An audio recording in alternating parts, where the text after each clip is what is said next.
ছবি তুলে রাখেন সাংবাদিক ভাইরা, গোটা নদীর ছবি তুলে রাখেন। একদম নদীতে যান, একদম নদীতে যান, সবাই নদীতে যান।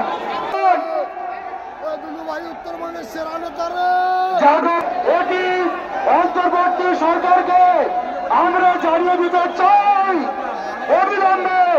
ভাইয়েরা, আপনার তো কথা শুনতেছেন না, আপনার নিচে নামেন না কেন? পশ্চিম দিক থেকে সবাই নিচে নেমে গেছে, পশ্চিম দিকের কোনো নিয়ে গোপনে নাই, সবাই নিচে যান, সবাই আস্তে আস্তে নদী। আপনাদের